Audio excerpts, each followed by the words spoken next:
Can the Kick Pi K2b actually dethrone the Raspberry Pi as your desktop replacement? We'll walk you through benchmarks, hardware, I/O, desktop apps, and pricing, but there's a small fly in the ointment you want to know about.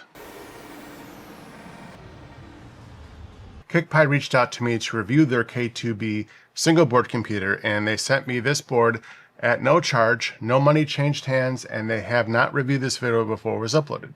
The K2b is primarily a development board designed for Internet of Things, AI, and industrial control systems, but it does have a lot of potential for home use and basic productivity, which is what we're going to be exploring today. It runs an all-winner H618 system on a chip with a quad-core ARM Cortex-A53 CPU clocked up to 2 gigahertz, and if all-winner sounds familiar, it's because they are behind many Android tablets and TV boxes. The board is available in 1 gigabyte, 2 gigabyte, and 4 gigabyte RAM variants, along with 8 gigabyte, 16 gigabyte, or 32 gigabyte eMMC storage options. Connectivity-wise, it includes Wi-Fi and Bluetooth 5.0, a gigabit Ethernet port, 2 USB 2.0 ports, a micro SD slot, and yes, thankfully, a full-size HDMI port. You also get a headphone jack, infrared sensor, 20 GPIO pins, and a USB Type-C port for 5-volt power. So it will work with a Raspberry Pi 5-volt power supply just fine. Out of the box, it ships with a version of Android 12, but there are also downloadable images for Ubuntu 22.04 desktop and server that I'd prefer to work with. I do appreciate that it ships with a working OS, even if it's fairly bare bones. It has basic apps and functionality, maybe enough to get started. I've already downloaded the Ubuntu 22.04 desktop image and flashed it to a microSD card using Blena Etcher. I'll leave both links in the video description. So let's go ahead and boot into Ubuntu and we'll poke around. So this build uses the XFCE desktop, which is much lighter than GNOME and more suited for lower powered systems like the K2b. In terms of applications, it does have a rather light complement. I did load up LibreOffice on here that we'll take a peek at in just a second. Checking with Htop, we have our 4 CPUs running here.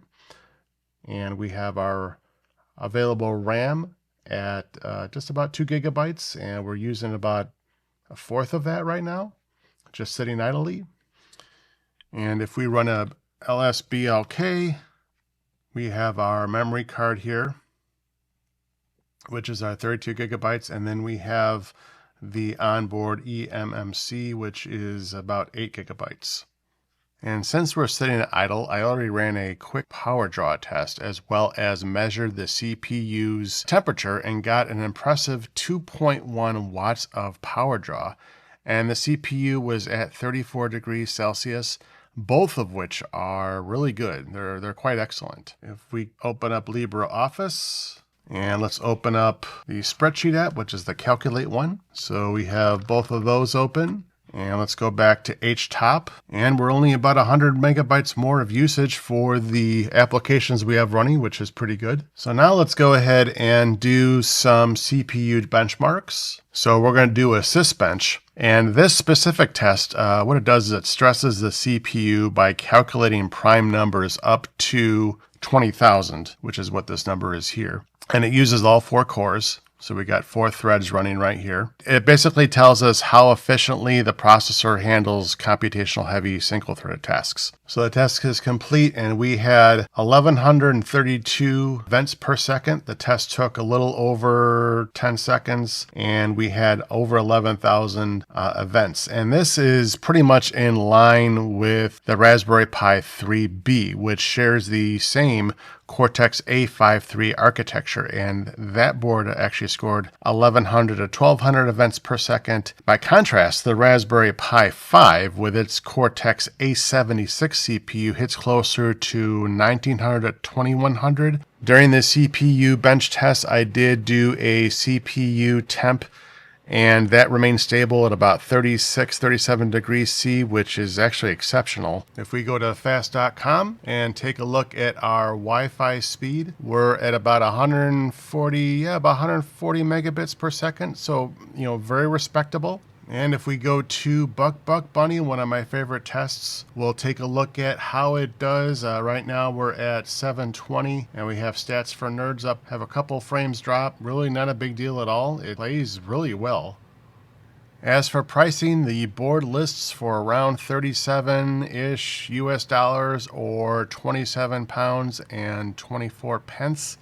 But that does not include a power supply or micro SD card. If you add a $10 5-volt USB adapter with a 8 gigabyte SD card, which usually runs around 8 to 10 bucks, you're looking at around 60 or 44 pounds and 17 pence. However, there is a small fly in the ointment. If we go over to Amazon, currently unavailable. If we go to the KickPi website, we have AliExpress, Amazon, and Taobao. So it's only available via AliExpress, which means longer shipping, potential import and tariffs, and limited support if anything goes wrong. So now that we have discussed the testing and we've done a few benchmarks and looked at some pricing, let's talk about what it all means. So, does the KickPi K2b compete with the Raspberry Pi 5? No, but maybe it's not trying to. For under 60 bucks, this is a very capable little board for light productivity, word processing, web browsing, even media streaming over Ethernet. It draws very little power and doesn't require active cooling for most tasks. If you're building a project that doesn't need raw horsepower or just looking for a Raspberry Pi alternative to tinker with, the K2b might be worth a look. Just know that finding one isn't as easy as hitting buy now on Amazon. Anyway, that's going to wrap it up for today's review. If you found this video helpful and you want to see more like this, make sure you're subscribed to Mackie Tech and you hit that little notification bell so you're notified of the next episode. Also, let us know in the comments if you'd consider buying the KickPi K2b, and if so, what would you be using it for? If you'd like to support the channel and help me keep the lights on here, consider visiting my Patreon page where I share resources and articles and offer technical support for my tutorials or other technical projects like this one. Next week, we'll be continuing our 3-part home media streaming series and looking at Jellyfin, so you don't want to miss out on that one. If you missed my last week's video on Plex, I've pinned it up here for your reference. Thank you again for watching, and we'll be talking to you again very soon.